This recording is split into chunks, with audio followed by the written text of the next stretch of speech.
नमस्कार आप सभी को, मैं उदय शर्मा आप सभी के समक्ष फिर से प्रस्तुत हूँ एक नई वीडियो के साथ। आज हम बातचीत करने वाले हैं मंकी पॉक्स बीमारी के बारे में। मंकी पॉक्स बीमारी अफ्रीका के अंदर ओरिजिनेट हुई और अब वह यूएस जैसे डेवलपिंग नेशंस के अंदर भी पहुँच चुकी है। यूएस, यूरोप, ऑस्ट्रेलिया के अंदर इस बीमारी के केसेस आ चुके हैं। तो सर, असल में मंकी पॉक्स बीमारी है क्या? ये कैसे फैलती है? क्या कोविड की तरह फैलती है? और क्या ये कोविड की तरह हमारी इकोनॉमी को इम्पैक्ट करेगी? जिस प्रकार से कोविड की वजह से हमें इतनी ज़्यादा कष्ट झेलना पड़ा, क्या अब भी वैसे ही होने वाला है? ये बीमारी है क्या सर? आप सभी के मन में इसी प्रकार के डाउट्स आ रहे होंगे। चिंता मत कीजिए, मैं और मेरा चैनल आप सभी के साथ हैं। आज हम बातचीत करने वाले हैं मंकी पॉक्स बीमारी के ट्रांसमिशन के बारे में। मंकी पॉक्स बीमारी को किस प्रकार से इस बीमारी से लड़ा जाता है। हम बातचीत करेंगे मंकी पॉक्स बीमारी का ओरिजिनेशन कैसे हुआ, उसकी हिस्ट्री जानेंगे। फिर जानेंगे ये मंकी पॉक्स बीमारी क्या खतरनाक है या नहीं, क्या इसका वैक्सीन अभी तक मौजूद है या नहीं। ये 5 पॉइंट के बारे में डिस्कस करेंगे। वीडियो को देखते रहिएगा शुरुआत से लेके एंड तक। So let's get started. आज हम बातचीत करेंगे सबसे पहली बात कि इसकी हिस्ट्री क्या है सर।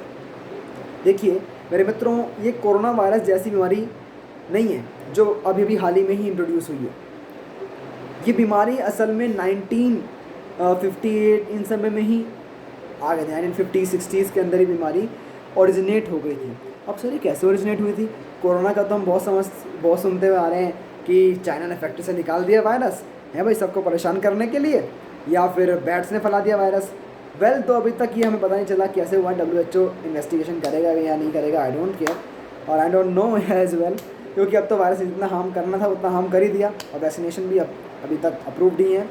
तो हम बातचीत करेंगे कि बीमारी फैली कैसे। देखिए, मंकी पॉक्स का मतलब ये नहीं होता कि ये मंकी फैलाएंगे बीमारी, बिल्कुल भी नहीं।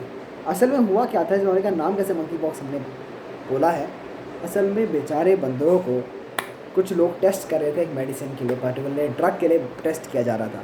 उस ड्रग टेस्टिंग के बीच हुआ क्या, बंदरों के अंदर एक वायरस म्यूटेट कर गया और उस म्यूटेशन की हेल्प से, उस म्यूटेशन से मंकी पॉक्स बीमारी को पैदा करने वाला वायरस बन गया और वो वायरस एक ह्यूमन को वहाँ पर हो गया और उस ह्यूमन को वो बीमारी हो गई। तो बीमारी असल में ओरिजिनेट बंदरों से हुई, बंदरों से पैदा हुई। डेट्स इसका नाम मंकी पॉक्स रखती है।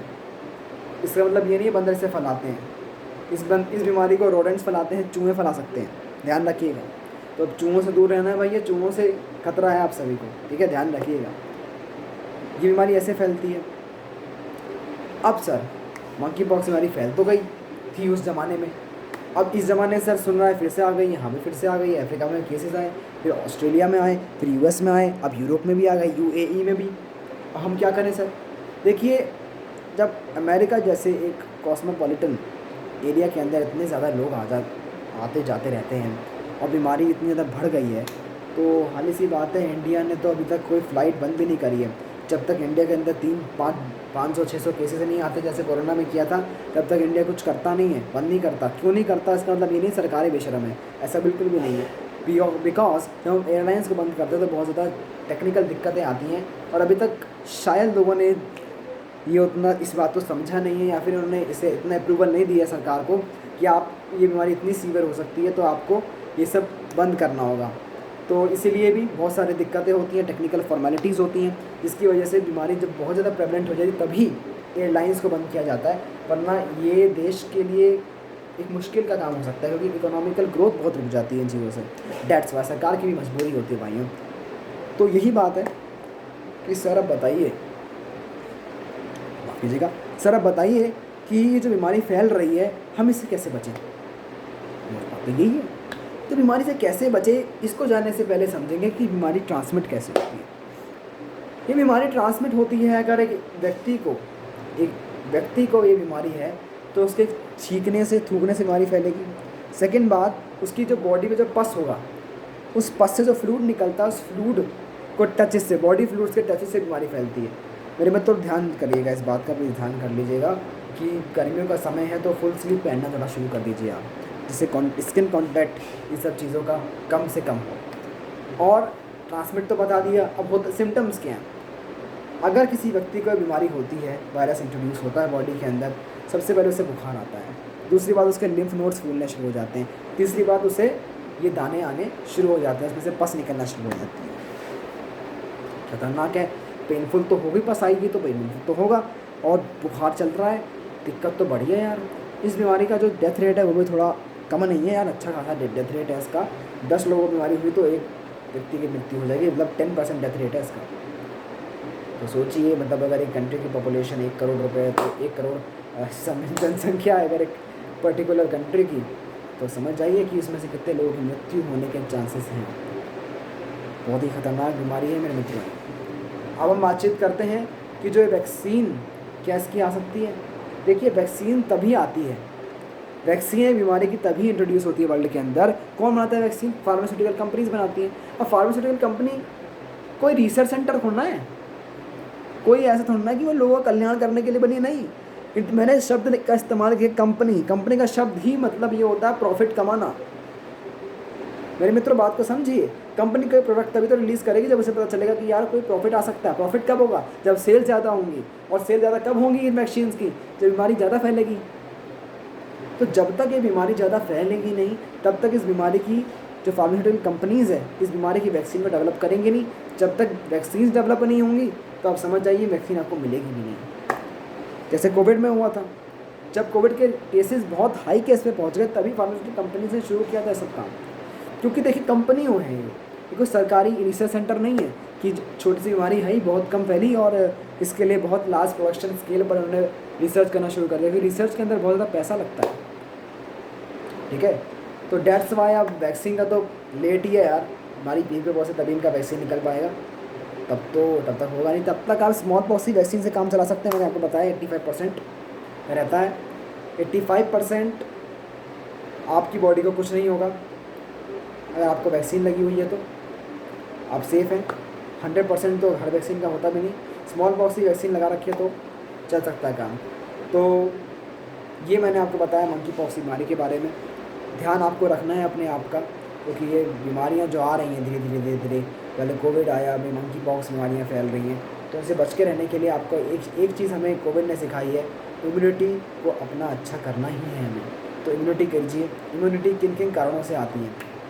देखिए, इम्यूनिटी जो है सबसे पहली बात आपकी डाइट से आती है। आपको अपनी डाइट को अच्छा करना चाहिए। सेकेंड बात, इम्यूनिटी आपकी डेली वर्कआउट से आती है, आपकी फिजिकल एक्टिविटीज़ से आती है।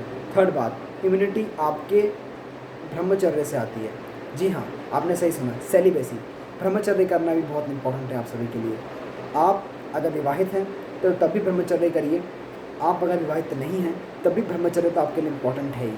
अगर आप स्टूडेंट फेज में तो it is very very important for your studies, for your whole life which is coming in front of you.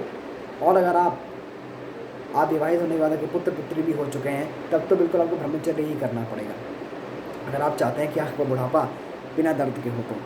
जी हाँ, बिल्कुल, बुढ़ापा दर्द में तभी होता है जब ब्रह्मचर्य व्यक्ति नहीं करता। इसका एक रीज़न है, ये बीमारियाँ भी लगती हैं पर ब्रह्मचर्य is the main reason that. जोड़ों में दर्द होता है, बेफालतू का दर्द होना शुरू हो जाता है, वीकनेस हो जाती है। This is all due to the brahmacharya part. ब्रह्मचर्य को और जानना चाहते हैं तो आप योगी वर्णानंद जी की वीडियो देख सकते हैं। He is really great person, और आप उसके ब्रह्मचर्य, असली ब्रह्मचर्य का उनका यूट्यूब चैनल है, सर्च कर सकते हैं, बहुत अच्छा चैनल है, आप कर सकते हैं। उन्होंने मुझे कुछ पैसे वैसे नहीं खिलाए हैं इस बात के लिए, पर फिर भी मैं आप सभी के सामने वही कंटेंट पेश करता हूँ, वही कंटेंट रखता हूँ जो आप सभी के लिए वेरी वेरी इंपॉर्टेंट है और मेरे लिए अच्छा है। डेट्स वाई इसमें किसी के लिए पैसा वैसा नहीं खिलाया मुझे अभी तक, खिलाएंगे तो देखेंगे। पेड प्रमोशन जिसे हम कहते हैं, वेल मैं लूँगा नहीं पेड प्रमोशन, क्योंकि मैं आपका डेवलपमेंट चाहता हूँ। मैं नहीं चाहता किसी का पेड प्रमोशन लेके मैं झूठी अगवाई कर दूँ, अपनी वीडियोस को एडल्ट्रेटेड बना दूँ, बिल्कुल भी नहीं। मैं अपनी वीडियो को हमेशा प्योर रखना चाहता हूँ आप सभी के समक्ष। और जो नॉलेज ली गई है मंकी पॉक्स की, ये बायोस आईएएस चैनल से ली गई है। उन्होंने फिर से मुझे पैसे नहीं दिए हैं, पर मैं आपको अपने सोर्सेज बताऊँगा। मैं आपको जितना, मतलब ये नहीं कि सारे बता दूँगा, पर कुछ सोर्सेज मैं आपको अपने बताऊँगा जहाँ से मैं इन्फॉर्मेशन देता हूँ, इन्फॉर्मेशन गैदर करता हूँ। बायोस आईएएस वालों ने एक वीडियो अपलोड करी थी मंकी पॉक्स के बारे में, आप उस वीडियो को डिटेल में देख सकते हैं अगर आप चाहते हैं देखना तो। वरना मेरी वीडियो जो आप लोग, एक आम व्यक्ति के लिए मेरी वीडियो एक एनफ वीडियो है, जिस आम व्यक्ति को जो रिक्वायरमेंट है वो मैंने आपको दे दी है। और सेलिब्रेसी इन सब चीज़ों को मैंने खुद को ऑर्गेनाइज किया, उसके अंदर बस मनी बॉक्स का इंट्रोडक्शन था और कुछ नहीं था। Money box vaccine and all that, किस प्रकार से आपको प्रिपेयर होना है ये मेरे आइडियाज़ हैं, ये मेरे रूल्स हैं। फिर से मैं इसमें इनको कंक्लूड कर लेता हूँ क्योंकि बहुत इंपॉर्टेंट है। आपकी डाइट इंपॉर्टेंट है, आपकी फिजिकल एक्टिविटी इंपॉर्टेंट है, आपका ब्रह्मचर्य इंपॉर्टेंट है। ये 3 करके रख लीजिए चीज़ें। कोई भी जनरलाइज चीज़ें हैं, कोई भी बीमारी आ जाए, आपकी इम्यूनिटी अच्छी होगी, आप कोई बीमारी से लड़ सकते हैं आराम से। बेशक बीमारी के अंदर दवाइयाँ खानी होती हैं, वैक्सीन लेनी होती हैं, और ये जो आपकी इम्यूनिटी है ये एज ए बूस्टर काम करती है। फिर उसे बस दवाई मिलेगी और बिना दवाई के भी वो अच्छे से रिस्पॉन्ड करेगी बॉडी को, और जब दवाई मिलेगी तो भैया सोने बस होगा ही होगा। बीमारी से अब या तो बीमारी आपको होगी ही नहीं, या फिर होगी भी तो आपको कम से कम आपकी बॉडी पर साइड इफ़ेक्ट्स होगा, कम से कम कमज़ोरी होगी बॉडी पर। तो मुझे लगता है वीडियो बहुत भर चुकी है और मुझे इस पर विराम लगाना चाहिए। मुझे आप सभी के लिए वीडियो बनाना बहुत अच्छा लगता है, आप सभी से इंटरेक्ट करना बहुत अच्छा लगता है। आप मेरी वीडियोज़ को लाइक कीजिए, शेयर कीजिए, मेरे चैनल को सब्सक्राइब कीजिए, क्योंकि मेरे प्लेटफॉर्म पर आपको अच्छा कंटेंट मिलता है, क्वालिटी कंटेंट मिलता है, और क्वालिटी कंटेंट हर किसी को इस जीवन में चाहिए, जिससे कि वह अपने जीवन को अच्छा बना सके। तो आप लोग क्वालिटी कंटेंट को फैलाएं, लोगों को जागरूक करें, क्योंकि हमारे देश को जागरूकता की आवश्यकता है। मिलते हैं नेक्स्ट वीडियो में। नेक्स्ट वीडियो में बातचीत करेंगे एक नए टॉपिक के बारे में जो आपके लिए बहुत ज़्यादा इम्पोर्टेंट होगा।